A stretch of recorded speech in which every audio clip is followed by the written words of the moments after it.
जय जगन्नाथ प्रिया ब्लॉग को आपण मानकु स्वागत। आसंतु मु आपण को आज गोटे एमिति गोटे जगह को नहीं जीवी जहाँकि कटक जिला आठगड़ सहर पाखरे थिबा कंदरपुर ग्राम महानदी मझिरे थिबा एक कूद जहाँकु अमंगई कूद बोली कुहा जाए। आसंतु आमे सेही जगह को जिबा एवं सेठिकार सुंदर प्रकृति सहित बाबा पश्चिमेश्वर एवं माँ अमंगई को दर्शन करिबा।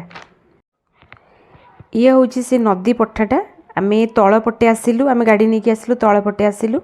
आपण मैंने जदि ऊपर पटे आसुचंती बंधरे आपण मैंने जो आसुबे ये टोटालटा तार भ्यूटा सुंदर देखा ये महानदी मझिरे देखंतु माने कितने सुंदर आपण से जगह को गले ही आपण जानि परिबे। आम जिते जाइतलु प्राय खरा दिन होइतिला तो सेतिबेंका खरारे पूरा आम जाइए जगह को बुलिकी आसतु। आपन को सेपटू जो कूदटी देखुंत सी हूँ माँ अमंगई कूद। आपन को नदी पार होगापी आपन को यही डंगा साहाଯ୍य ही जावाक पड़ो आ अलग आर कि बाट ये जो कूदटी एठी माँ अमंगई पीठ यहाँ यही जगह आपण मैंने जदि जगह को आसुचंदी भोजी भात करने चाहूँगी ताले यही जगार ही नदीर यही पटे ही आपण जहाँ आप भोजी भात करेंगे। आपंकर फीस किसी ना आपण आपण इच्छा अनुसार आप जिनस नहीं आसवे आप भोजी भात करेंगे और डंगा पारी हो सेपट को जाकि भगवान को दर्शन करके पुणी आसिक आप आसीपर।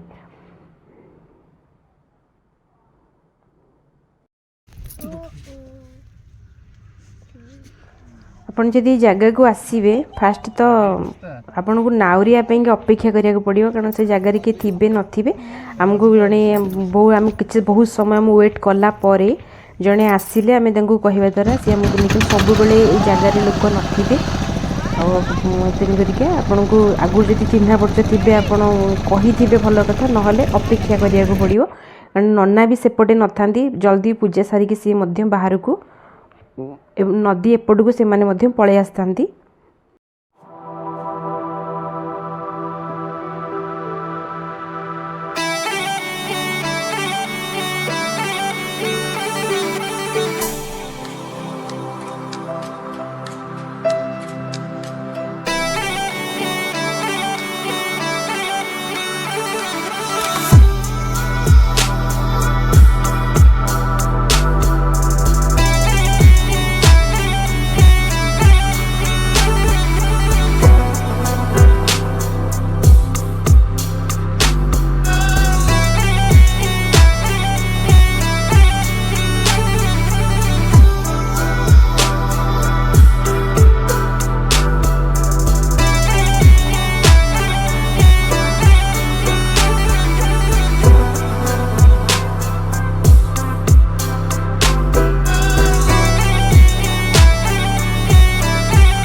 महानदी रे डंगारे एपारी सेपारी को बोटिंग रे जिबा तार मजा निहाती बहुत ही सुंदर अनुभूति सी भी अलग प्रकार आपन को लगे।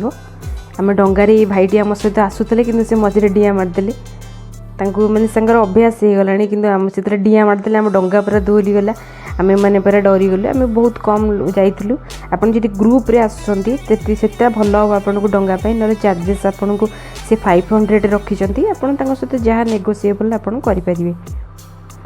आम एबे आसिकी पहुँची सारूँ आम डंगा आसिक एपटे लगिगला आम एबे ओह्लैबा और ऊपर को जा देखा बहुत जोर एत जोर खरा हो तो से हिसाब से आपण मैंने बिल्कुल भी खरा दिन आसिया कथा ना अंशुघात हो आम मैंने गोटे पलि जाइलु। यही बिजू भाई ना आमको बहुत हेल्प कर बिजू नना जी कि आमको नहीं आसती नंबर मुझे आप जो आसवे कंटाक्ट करना प्रसाद पाइंका ता छड़ा डंगारे सी आपन को हेल्प करदे से भाई सी थिले बोली आमको बहुत साहाय्य मिलले। आम बहुत समय आम वेट करिक थिलु जे आपन जिबे डंगारे ओल्लेला को जहाँ भी आपन पाद तो ओदा हो ଚାଲିକି ଚପଲ ନାଇକି ଆପଣ ଯିବେ, କିନ୍ତୁ ବାଲି ଏତେ ତତଲା ପୁରା ଆମେ ଜମା ଯାଇପାରୁନଥିଲୁ, ବହୁତ ହିଁ କଷ୍ଟ। ମୁଁ ଆପଣମାନଙ୍କୁ ଆଡ଼ଭାଇସ୍ କରିବି ଆପଣ ବିଲକୁଲ ବି ଆସିବେନି, ବର୍ଷା ଦିନେ ତ ଜମା ବି ନୁହଁ, କାରଣ ପାଣି ଟୋଟାଲ ପୁରା ବହୁତ ଏଇ ଯାକେ ଫୁଲ ହେଇଯିବ। ଦେଖନ୍ତୁ ମାଟି ରାସ୍ତା, ଏଇସବୁ ରାସ୍ତାରେ ଆପଣଙ୍କ ଗୋଡ଼ ବି ଖସିବା, ଯାଇ ହେବନି, ଟୋଟାଲ ପାଣି ହିଁ ଫୁଲ ଥିବ। କିନ୍ତୁ ବହୁତ ଭଲ ସମୟ ହେଉଛି ଅକ୍ଟୋବର ଟୁ ମାର୍ଚ୍ଚ ପର୍ଯ୍ୟନ୍ତ, ବହୁତ ହିଁ ଭଲ ସମୟ ଏ ଟାଇମ୍ରେ ବୁଲାବୁଲି କରିବା ପାଇଁକା। ସେପଟେ ଭୋଜି କରି ସହିତ ଏପଟେ ବୁଲାବୁଲି ମଧ୍ୟ କରିପାରିବେ। ଗୋଟେ ଛୋଟ ଜଙ୍ଗଲ ଭିତରେ ବାବା ପଶ୍ଚିମେଶ୍ୱର ଏବଂ ମା ଅମଙ୍ଗେଇ ଏଠାରେ ପୂଜା ପାଉଛନ୍ତି। ଗୋଟେ ସବୁଠାରୁ ଗୋଟେ ଦୁଃଖର ବିଷୟ ହେଲା ଆମ ଓଡ଼ିଶାରେ ଏତେ ସୁନ୍ଦର ସୁନ୍ଦର ଜାଗା ଥାଉ ଥାଉ ଆମେମାନେ ତାକୁ ଛାଡ଼ିକି ବାହାରକୁ ବୁଲିବା ପାଇଁକା, ବାହାର କଣ୍ଟ୍ରିକୁ ବୁଲିବା ପାଇଁ ଯାଉଛେ। ସେଇଟା ଗୋଟେ ବହୁତ ଖରାପ ଜିନିଷ। ଲୋକମାନେ ସଚେତନତା ହେଉନାହାନ୍ତି। ଏଇଠି ବହୁତ ଜିନିଷ ଅବହେଳିତ ଭାବରେ ରହିଯାଉଛି, ଲୋକ ଲୋଚନକୁ ଆସିପାରୁନି। এই ଜାଗାଟି ଦେଖନ୍ତୁ କେତେ ସୁନ୍ଦର ଜାଗା, କିନ୍ତୁ ବହୁତ ଲୋକ ଜାଣିନାହାନ୍ତି। ଆମର ପ୍ରଶାସନ ଲୋକମାନଙ୍କର ସାହାଯ୍ୟ ସହଯୋଗରେ এই ଜାଗାଟି ନିହାତି ଭାବରେ ବହୁତ ଭଲ ମଧ୍ୟ ହେଇପାରନ୍ତା। এইଟା ଦେଖନ୍ତୁ ଟୋଟାଲ ଚାରିପାଖ ଯାକ ଗଛ, ବିଭିନ୍ନ କାଜୁ ଗଛ, ଅଲଗା ସବୁ ଗଛରେ এই ଜାଗାଟି ପୁରା ଭରପୁର ରହିଛି। ଆଉ ଏ ମଝି ରାସ୍ତାରେ ଏଇଠି ଯେଉଁ ମନ୍ଦିରଟି ଦେଖାଯାଉଛି, ଏଇଟାରେ ହିଁ ବାବା ପଶ୍ଚିମେଶ୍ୱରଙ୍କ ମନ୍ଦିର। ଏଇଟା ଏଠିକାର ସ୍ଥାନୀୟ ବାସିନ୍ଦାଙ୍କ ସହାୟତାରେ ଡଙ୍ଗାରେ ମହାନଦୀ ପାରି ହେଇକି ଆପଣ ଏପଟକୁ ଆସିପାରିବେ।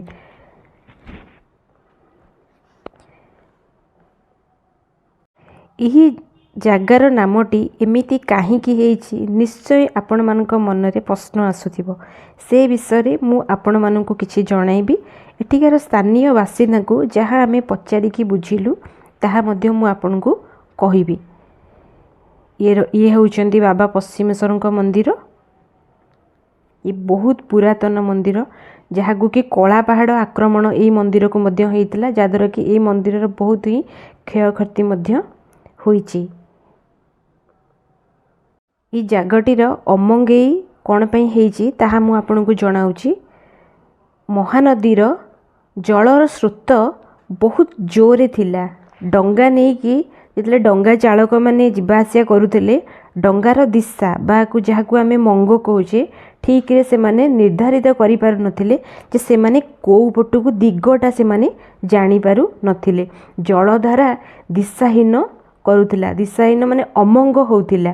ସେଇଥିପାଇଁ ଏଇ ଜାଗାଟିକୁ ଅମଙ୍ଗେଇ ବୋଲିକି କୁହାଯାଏ। ଯେହେତୁ ଏଇଟା ଗୋଟେ ଆଇଲ୍ୟାଣ୍ଡ, ଯାହାକି ଗୋଟେ କୁଦ ଭଳିଆ ହେଇଛି, ସେଇଥିପାଇଁ ଏହାକୁ ଅମଙ୍ଗେଇ କୁଦ ବୋଲି ଏଇ ଜାଗାଟିର ନାମିତ କରାଗଲା। ଏବେ ଏଇଟା ଆପଣ ଦେଖୁଛନ୍ତି ହେଉଛନ୍ତି ପ୍ରଭୁ ପଶ୍ଚିମେଶ୍ୱର, ଭାରି ପ୍ରତ୍ୟକ୍ଷ ଠାକୁର। ଇଏ ମଧ୍ୟ ଫୁଟାଲିଙ୍ଗ କୁହାଯାଏ। ଆପଣ ଯଦି କୌଣସି ମନରେ ମାନସିକ ନେଇକି ଯିବେ, ନିଶ୍ଚିନ୍ତ ଭାବରେ ବାବା ଶୁଣନ୍ତି।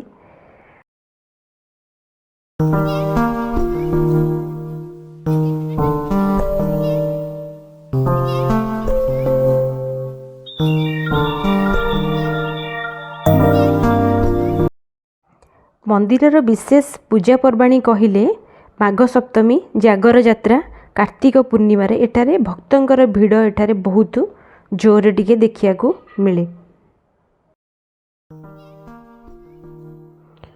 କୁହାଯାଏ ମନ୍ଦିରଟି ପ୍ରାୟ କେତେ ବର୍ଷର ପ୍ରାଚୀନ ମନ୍ଦିର ତାହା ଠିକ୍ସେ କେହି କହିପାରିବେନି। ତଥାପି କହିବାକୁ ଗଲେ ଏହା ପ୍ରାୟ ସୋମବଂଶୀ ରାଜୁତି କାଳର ମନ୍ଦିର। ନିହାତି ଭାବରେ ଏହି ମନ୍ଦିରକୁ କଳା ପାହାଡ଼ ଆକ୍ରମଣ ମଧ୍ୟ କରିଥିଲେ।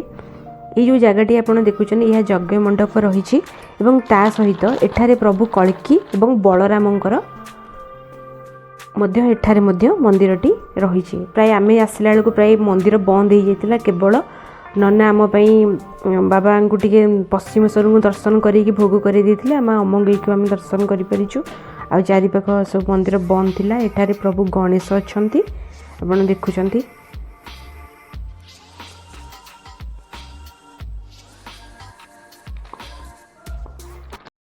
କୁହାଯାଏ ମନ୍ଦିରର ଉପରି ଭାଗରେ ବିଚିତ୍ର ଶିଳା ରହିଛି, ଯେଉଁଥିରେ ଲେଖା ରହିଛି ସେ ବିଚିତ୍ର ବୀର ଲେଖା ହେଇଛି। କଳା ପାହାଡ଼ ମଧ୍ୟ ଏହାକୁ ଆକ୍ରମଣ ହେଇକି ବହୁତ କ୍ଷୟକ୍ଷତି ମଧ୍ୟ ଏ ମନ୍ଦିରର ହେଇଥିଲା। ଆପଣମାନେ ଆର କାରୁକାର୍ଯ୍ୟ ଏବଂ ମନ୍ଦିରର ରୂପ ଦେଖିକି ଜାଣିପାରୁଥିବେ। ଆମେ ଏପଟ ସାଇଡ଼ରେ ଆମେ ବାବା ପଶ୍ଚିମେଶ୍ୱରଙ୍କ ଠିକ୍ ଦକ୍ଷିଣରେ ରହିଛନ୍ତି ମା ଅମଙ୍ଗେଇ ଦେବୀ।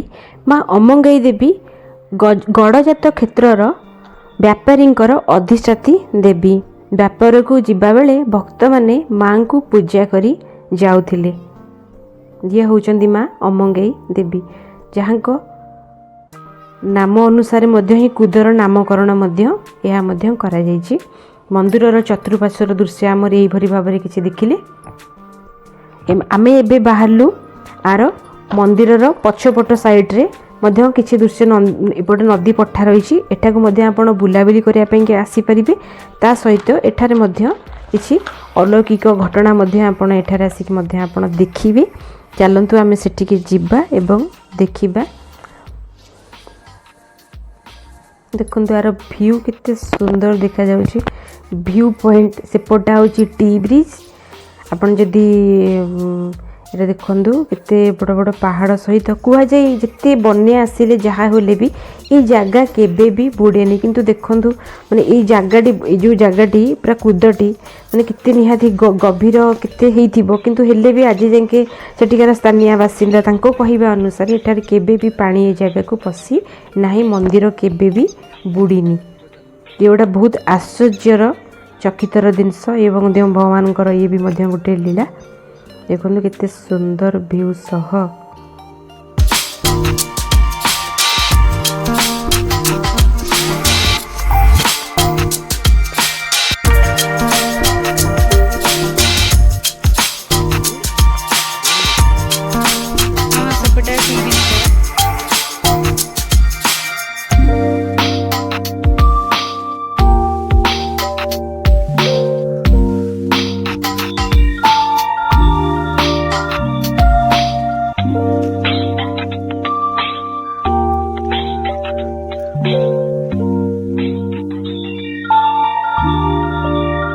କୁହାଯାଏ ଏଇ ମନ୍ଦିରରେ କିଛି ଚୋରମାନେ ଆସି ସୁନାର ଘଣ୍ଟିଟିକୁ ଚୋରି କରିକି ନେଉଥିଲା ବେଳେ ଏଠାରେ ସେମାନେ ନେଇପାରିଲେନି। ଏଇ ପାଣି ଗଣ୍ଡରେ ସେ ମାନେ ସେ ଯେଉଁ ଘଣ୍ଟିଟି ପଥର ହେଇଯାଇଥିଲା, ସେମାନେ ନେଇପାରିଲେନି ଏବଂ ଚୋର ଗୁଡ଼ାକ ମଧ୍ୟ କିଛି ମାତ୍ରାରେ ମରିଯାଇଥିଲେ ବୋଲିକା ସେ ଜାଗାକୁ ମଧ୍ୟ ଆମେ ଜାଗାରୁ ଆପଣ ଦେଖି ଗୋଟେ ଜାଗାଟେ ଆପଣ ଏଠି ଆସି ବସିପାରିବେ। ଏ ଗୋଟେ ଭ୍ୟୁ ଆପଣ ଏଠି ଟୋଟାଲି ଅନୁଭବ କରିପାରିବେ। ଆସନ୍ତୁ ଆମେ ନନାଙ୍କ ମୁହଁରୁ କିଛି ଶୁଣିବା।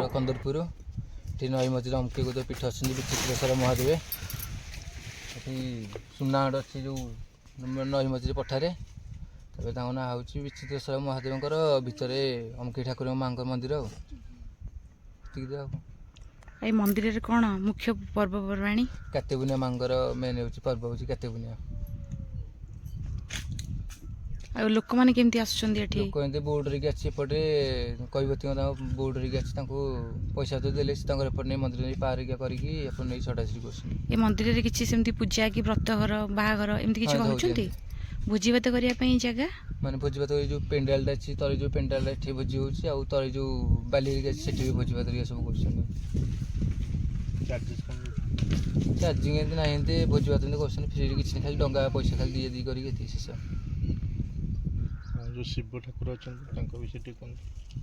ଶିବ ଠାକୁର ସେ ଜବରସ ପୁର୍ଣ୍ଣାଗାର ମନ୍ଦିର ନା ଇଏ ପଶ୍ଚିମେଶ୍ୱର ମହାଦେବ, ତାଙ୍କର ଜବର ପୁର୍ଣ୍ଣାଗାର ମନ୍ଦିର। ତାଙ୍କ ବିଷୟରେ ତାଙ୍କର ଗୋଟେ ଲେଖା ଏଇଠି ଅଛି, ଗୋଟେ ଠାକୁରଙ୍କ ମନ୍ଦିର ପଛକନେ ଗୋଟେ ଲେଖା ଅଛି। ଲେଖାଟା କେତେ ବଡ଼ ବଡ଼ ବଡ଼ ବଡ଼ ଅଫିସର ହେଲେ ତଥାପି ପଢ଼ିପାରୁନ୍ତି।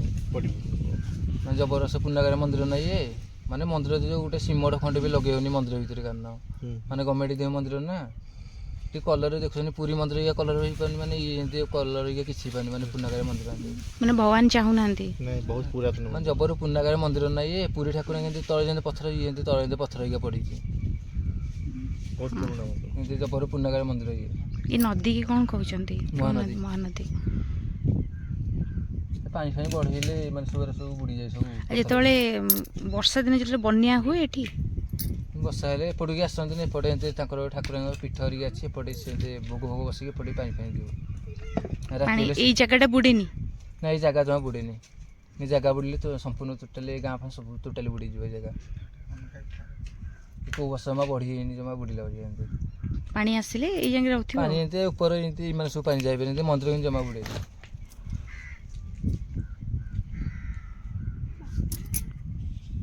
ହଉ ଠିକ୍ ଅଛି। କ'ଣ ନନା ଏଇ ଜାଗାରେ ଅଛି? ଏଇ ଜାଗାରେ ଜମା ଶୁଖିବନି। ଏତେ ଗଣ୍ଡ ହଁ ଜାଣି ଆଗକୁ ଜାଣି ଆଉ ଯୋଉ କହୁଥିଲେ ଯୋଉ ଘଣ୍ଟଟା କୋଉଠି ଅଛି ସେଇ ଭିତରେ ବୁଡି ଯାଇଛି ପୁରା ଭିତରେ ପୁରା ପଥର ପାଲଟି ପଛକୁ ପଳେଇ ଆସ ଏବେ ଆପଣ ଏଠିକି ଯାଇଲେ କିନ୍ତୁ ମୁଣ୍ଡିଆ ନାହିଁ ଗୋଟେ ହଁ ହଁ ଖାଲି ଏମିତି ମାନେ କହିଲେ ଗୋଟେ ଗୋଟେ କୁଦ ତ ଆଉ କଣ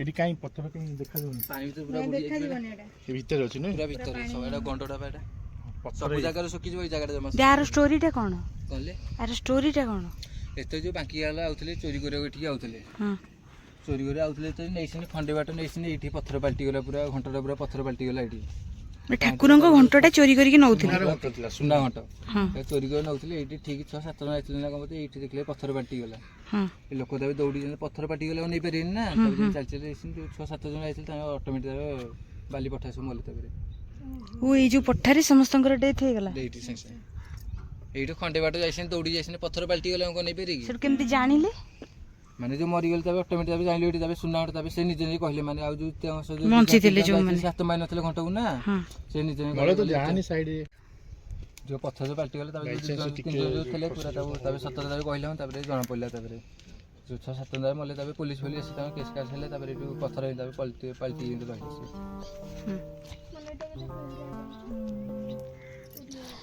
ସେ କନ୍ଦରପୁରଠୁ ଏଇ ଜାଗାଟି 10 କିଲୋମିଟର ଭୁବନେଶ୍ୱରଠୁ 65 କିଲୋମିଟର କଟକଠୁ 35 କିଲୋମିଟର ସବୁଠାରୁ ଭଲ ସମୟ ଅକ୍ଟୋବର ଟୁ ମାର୍ଚ୍ଚ ମାସ ଆର ପାଖାପାଖି ଜାଗା ହେଉଛି ଅଂଶୁପା 15 କିଲୋମିଟର ଧବଳେଶ୍ୱର 25 କିଲୋମିଟର ବାଙ୍କି ଚର୍ଚ୍ଚିକା ହେବ 20 କିଲୋମିଟର ଏଠାରେ ଟି ବ୍ରିଜ୍ ରହିଛି ରାମନାଥ ବୈଦ୍ୟନାଥ ସିଂହନାଥଙ୍କୁ ମଧ୍ୟ ଏଠାରେ ଆପଣ ଆସି ଯଦି ଏଠିକି ପ୍ଲାନ୍ କରୁଛନ୍ତି ଆସିକି ମଧ୍ୟ ଆପଣ ଏକା ବେଳକେ ଦର୍ଶନ କରିକି ଯାଇପାରିବେ ଏଠାରେ ମା ପାର୍ବତୀଙ୍କୁ ଆପଣ ଦର୍ଶନ କରୁଛନ୍ତି ଏବେ ଆମର ବୁଲାବୁଲି ସବୁ ସରିଗଲା ଆମେ ଏବେ ବାହାରଲୁ ଯିବା ପାଇଁକା କାରଣ ସେ ଡଙ୍ଗା ନାଉରୀ ସିଏ ବି ଆମକୁ ଆମ ପାଇଁକି ଅପେକ୍ଷା କରିଛନ୍ତି ବହୁତ ଜୋର ଖରା ମଧ୍ୟ ହେଲାଣି ଆମେ ଏବେ ପୁଣି ସେ ଡଙ୍ଗାରେ ହିଁ ପାର କରିକି ଆମକୁ ସେ ନେଇକି ଯିବେ ତେଣୁ କରିକି ଆମେ ଏବେ ଆସୁଛୁ ଆପଣଙ୍କୁ ମନ୍ଦିରଟି ଟୋଟାଲ ଆପଣ ଯଦି ପ୍ରସାଦ ପାଇବା ପାଇଁ ଚାହୁଁଛନ୍ତି ମୁଁ ମଧ୍ୟ ଆପଣଙ୍କୁ ନମ୍ବର ଦେଇଦେଇଥିଲି ସ୍କ୍ରିନ୍ରେ ଡିସ୍କ୍ରିପ୍ସନ୍ରେ ଆପଣ ଆସିବା ପୂର୍ବରୁ ନିହାତି ଭାବରେ ତାଙ୍କୁ କଣ୍ଟାକ୍ଟ କଲେ ଜଣେଇଲେ ସେ ଆପଣଙ୍କ ପାଇଁ ପ୍ରସାଦ ସେବନ କରିଦେଇଥିଲେ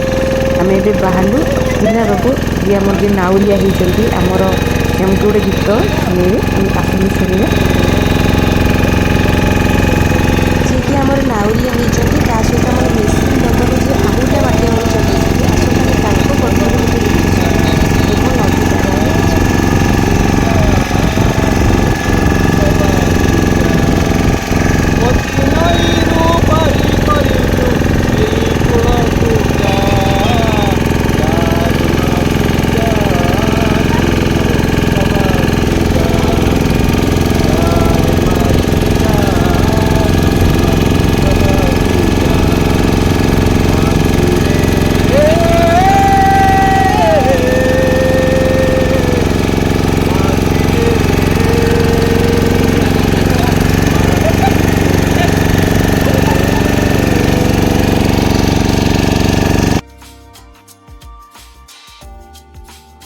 ଏମିତି ସବୁ ଡଙ୍ଗା ଲାଗିଛି ଆମର ଏବେ ଡଙ୍ଗା ଆସି ଆମର ପହଞ୍ଚିଗଲା ଆମେ ଏବେ ଆଶା କରୁଛି ଭିଡ଼ିଓଟି ନିଶ୍ଚିନ୍ତ ଭାବରେ ଆପଣଙ୍କୁ ଭଲ ଲାଗିବ ଏଇ ଯେଉଁ ଦୃଶ୍ୟଟି ଆପଣ ଦେଖନ୍ତୁ ଟୋଟାଲି ସନ୍ଧ୍ୟାବେଳର ଦୃଶ୍ୟ ଯେତେବେଳେ ସନସେଟ୍ ହେଉଥିବ ଏଇଭଳି ଭାବରେ ନଦୀରେ ଏମିତି ସୂର୍ଯ୍ୟଙ୍କର କିରଣ ପଡ଼ି ଏତେ ସୁନ୍ଦର ଭିଉ ସହ ମୁଁ ଆପଣଙ୍କଠୁ ବିଦାୟ ନେଉଛି ଆପଣ ମୋ ଚ୍ୟାନେଲରେ ନୂଆ ଥିଲେ ମୋ ଚ୍ୟାନେଲଟିକୁ ସବସ୍କ୍ରାଇବ୍ ମଧ୍ୟ